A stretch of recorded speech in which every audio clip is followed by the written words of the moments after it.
Qalbda gullagan gul. Muallif Nasima Alimova. 11-qism.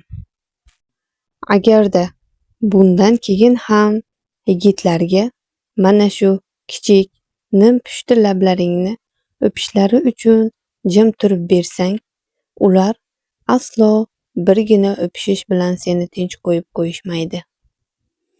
Agarda yonimda bo'lsang, o'sha o'pishish deyotganing faqat sen bilan bo'ladi. Men va sendan biz chiqmaydi. Buni xayolingga ham keltirma. Undan keyin men seni yoningda doim ham bo'lishni istamayman. Bundan keyin lablarimni sen aytgandek nim-pushti emas, qip-qizil qilib bo'yab yuraman. Shunda balki o'zing yonimdan ham siljiging kelmas. Sen aqldan ozibsan. Mayli, sen telba desang ham roziman.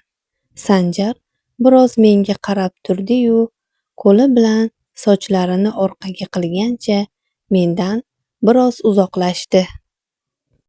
To'g'risi, hozir aytgan gaplarimdan o'zim ham g'alati bo'lib ketdim. Ayniqsa yigitlar borasida. Qarshimda, yonimda, eng muhimi Sanjardan boshqasini quchog'ida o'zimni tasavvur qilish, agarda tasavvur qila olsam, men uchun qandaydir jirkanchlik holat edi. Hattoki shuni tasavvur qilguncha o'zimni yo'q qilib yuborish osonroqdek. Chunki shu soniyada yuragim qattiq siqildi. Xuddiki kimdir qo'li bilan g'ijimlayotgandek. Hoziroq uyga ketamiz. Sanjar yonimga kelish barobarida gapirdi. Yonimdan o'tib ketib, mashina tomon ketar ekan, shunda joyimda jim turaverdim. Ortidan bormayotganimni bildimi, orqaga bir burilib, yurmayotganimni ko'rib, o'zi ortga qaytdi. Senga taklifnoma kerakmi yoki ko'tarib borishim? Ko'tarib borsang yo'q demasdim. Yur, har holda oyog'ing sinib qolmagandir. Sen ko'tarib olishing uchun oyog'imni sindirishim kerakmi? Sen rostdan ham jinnisan. Yo'q, jinni emas, telbaman. Ikkisini ma'nosi bir-u. Jinni deb ruhiyati buzilganlarni aytishadi. Telba deb esa sevgidan kuyganlarni. Bu harakatlaring va gaplaring bilan sen meni jinni qilasan. Tushundingmi? Sen meni jinni qilasan. Men uchun bo'lsang bo'libsan-da. Ha deb vaysayverma. Seni bu gaplaring menga juda yomon tegyapti. O'zimni so'zsiz rad etilayotgandek his qilyapman. Ko'zimni lo'q qilgancha menga jinniga, to'g'rirog'i telbaga qaragandek qarab qolgan Sanjarga qarab gapirdim. Tez uyga. Sanjar bilagimdan ushlab meni mashina tomon sudrashni boshladi.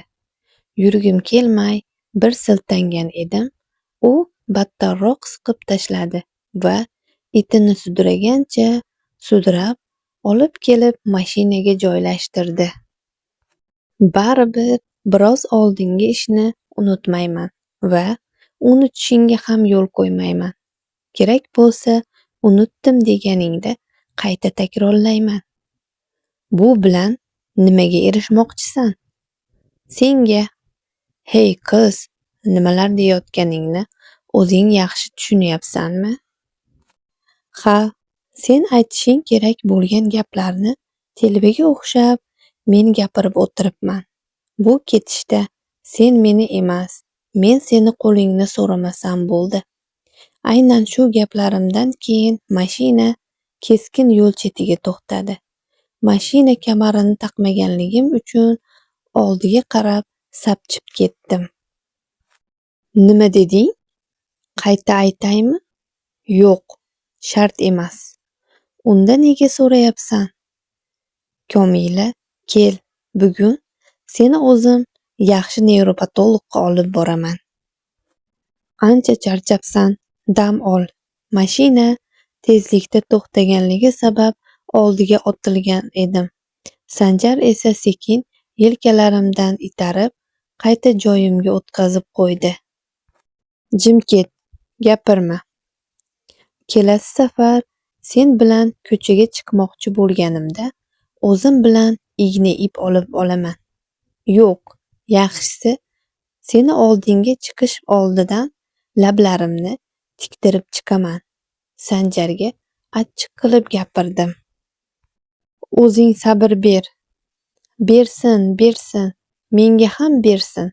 Sanjarni gaplariga aralashib gapirganimda Sanjarni o'tkir nigohlariga duch keldim. Lablarim bo'ylab barmog'imni zamok qilganday qulflab, ko'chada endi sevalab boshlagan yomg'irga e'tiborimni qaratdim. Yana biroz biz ham ochiq havoda qolganimizda yomg'irda jiqqa ho'l bo'lgan bo'lardik. Lekin men yo'q demasdim. Bu ob-havo odamni qandaydir yengillashtirganday qiladi. Ayniqsa yomg'ir. Unda yig'lash ham ajoyib. Chunki seni ichingdagilarni yoshlaring bilan chiqarayotganingni hech kim bilmaydi. Shu holatda siqilish ham qulay. Sanjar, bu bo'lsa bo'lmasligi kerak edi.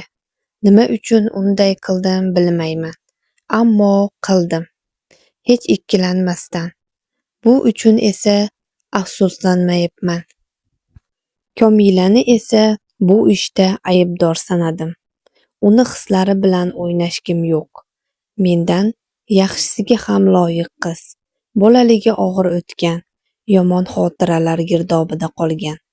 Men esa unga bu borada yordam bera olmayman. Unga faqat zarar keltirishim, zarar berib qo'yishim mumkin. Men sabab esa bir gunchadek gul so'nishini istamayman aslo. Zahidovlar hashamatli uyiga yetib kelishimiz bilan Komila menga achchiq qilgancha mashinadan tushib, eshikni qarsillatib yopib ketdi. Nega bu qiz bunchalar tez o'zgarib qolgani esa meni hayron qoldirayotgan edi. Birpas yomg'ir tomchilari ostida bulutli osmonga termilib qoldim. Oxirgi kunlari faqat yomg'ir yog'sa kerak. Buni ob-havodan ham bilsa bo'ladi. Yomg'ir ostida birpas turaman deb ancha xayolga berilib qolibman. Ustim shalabbo bo'lib, oldimga esrich yugurib kelganida buni sezdim. Meni uyga kelib, hovlida turganimni ko'rib, oldimga shoshildi vafodor do'stim. Mensiz zerikmayapsanmi? Esrichni qulog'i ortini silash barobarida so'radim. Meni gapimni tushunganday ikki oyoqda turib, menga nimanidir ishora qilayotgan bo'ldi.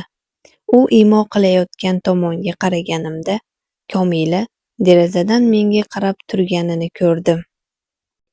Men u tomonga qaraganimni ko'rib, pardalar bilan butunlay derazani yopib qo'ydi. Chuqur nafas olib chiqarib, esrichni yurishga undadim va u bilan kichik uyga kirdik. Hammamiz uchun shunisi qulay. Na u ortiqcha ko'z yosh to'kadi, na men arosatda qolgan insondek yurmayman. Hammasi boshlanmasidan nihoyasiga yetishi qanchalik achinarli bo'lmasin, boshlanib bo'lib nihoyasiga yeta olmagandan ko'ra yaxshiroq. Zero Komila mendan-da yaxshisiga munosib. Mening ishim, oilam unga u istagan narsalarni bera olmasligi mumkin. Hattoki o'zim hislarimdan ham noaniq. Men o'zi nimalar qilyapman? Yo'q, qildim. Bir lahzalik xohishimmi yoki unda nega Komilaga aytgan gaplarim uchun o'zimni aybdor his qilyapman. Hammasi chalkashlik. Komila. Xonamga chiqishim bilan derazam tomon chopdim. Uni xayolida nimalar o'tayotgan ekan yoki kimlar.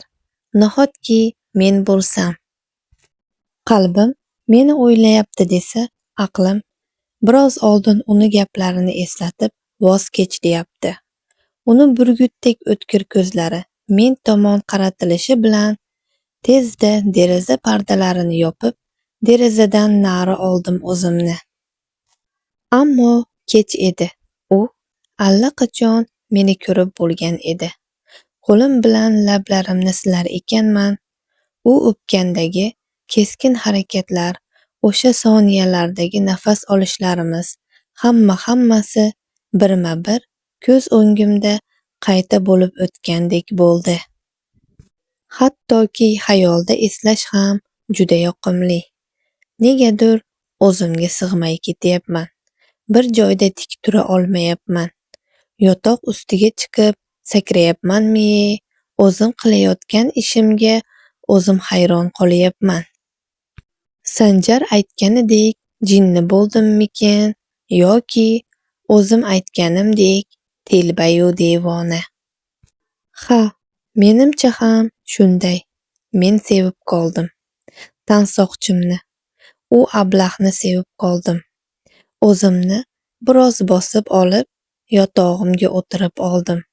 Meni bu sevgim javobsiz qolishini aslo istamayman. Lekin Sanjarni bu hissizligi meni quyushqondan chiqaryapti. Men uni sevsam, hattoki deyarli qiz bola boshim bilan tan oldim ham. Ammo u istamayapti. Meni hali yaxshi bilmabdi. Hali hech narsa tugamadi. Tugamaydi ham. Chunki biz hali boshlamadik. Oradan juda ko'p kunlar o'tdi. Soniya, daqiqalardan daqiqalar, soatlardan oshib kunlarga ulanar ekan, bir zumda qishning ilk oyini ham qarshi oldik. Sanjarni qancha e'tiborini o'zimga tortishga urinmay, bari befoyda edi. Qaytanga battar mendan uzoqlashar, gaplarimga tayinli javob ham bermasdi. Bu esa meni qalbimni parchalar va balki sevgani bordir degan o'y taxminlarni xayolimga solib qo'ymoqda. Ketyapsizmi? Men ishlaydigan bolalar maktabining direktori bilan yo'lakda to'qnash kelganimizda so'radi. Ha, bugungi darslar tugadi. Umid qilamanki, bolalar sizni uncha bezor qilishmayapti. Yo'q, hammasi joyida. Ular bilan vaqt o'tkazish o'zimga ham yoqadi. Ha, unda yaxshi. Ko'rishguncha. Yo'lda ehtiyot bo'ling. Yaxshi qoling. Bu ayol kulib gapirib maktabdan chiqib ketgan bo'lsa ham, bu suhbat menga umuman yoqmadi. Soxtaligi birgina so'zidan ma'lum. Meni otam kimligini, oilamni, martabasini bilgani uchunmi, menga shunday shirin so'zmi yoki hammaga bir xilmi, buni bilmayman. Lekin har safar men bilan gaplashganlarida judayam shirin so'z bo'lib ketadilar. Balki oyma-oy dadam tomonidan qilinayotgan xayriya pullari uchundir, kim bilsin yana. Boshqa borishni istaydigan joying yo'qmi? Mashinaga kelib o'tirishim bilan oldi oynadan menga qarab gapirgan Sanjarga nima deyishni bilmay qoldim. Hozir uyga desam, yetib borishimiz bilan xonasiga kirib ketadi yoki ko'chaga yo'q bo'ladi. Men esa buni istamayman. Ko'chada sayr qilaylik desam, ruxsat bermaydi ablah. Lekin uni ham tushunish kerak. Bir necha marotaba aldab o'zim uchrashuvga taklif qildim va bema'nicha qiliqlar qildim. Haydayverchi, keyin aytaman. Hali ham mashina oynasidan menga qarab turgan Sanjarga qarab gapirdim. Menga hafsalasiz bir qarab qo'yib, mashinani o't oldirdi. Ikkimiz ham mashinada sukut ila ketar ekanmiz, birdan mashinani qattiq tormoz olishi va ko'chadagi daraxtlardan biriga borib urilishi sabab kuchli shovqin ko'tarildi.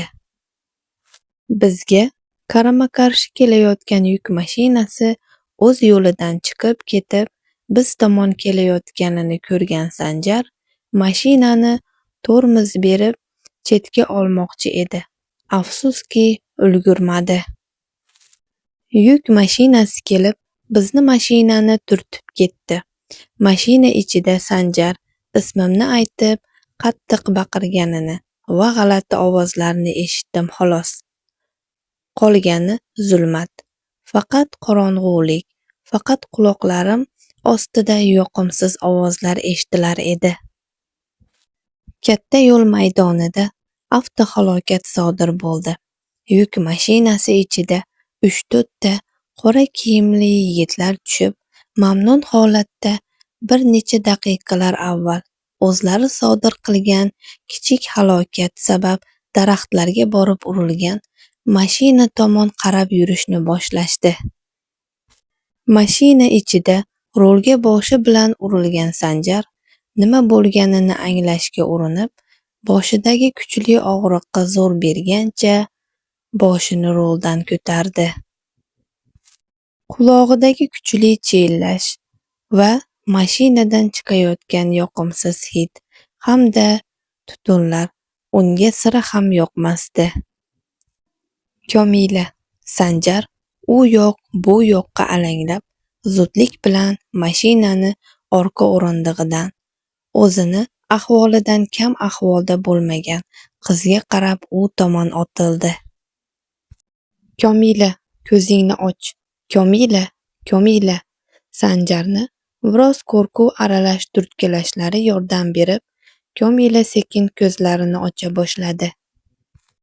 U ham nima bo'lganini yaxshi anglab olmas ekan, mashina oynasidan ular tomon kelayotgan bir nechta qora kiyimli yigitlarni ko'rib, Sanjarni o'sha tomon qarashga undadi. Sanjar bu kichik avtohalokat mana endi uyushtirilgan ekanini anglab, tezda Komila va o'zini boshini egdi. Ehtiyot bo'lib, mashinadan tushib ol. Men aytmagunimcha qaltis harakat qilma. Komila tasdiq ma'nosida boshini silkib qo'yib, telefonini qidirishni boshladi. Sanjar sekin boshini ko'tarib, ularga yaqinlashib qolishgan bir nechta yigitlarga qarab, nima qilishini o'ylardi. Xavfsizlik kamarini yechib, har ehtimolga qarshi mashinaga joylashtirgan yashirin qurollarini olib, o'qlar ekan, bu qurollarni ko'rgan Komilani bir zumda qora ter bosdi.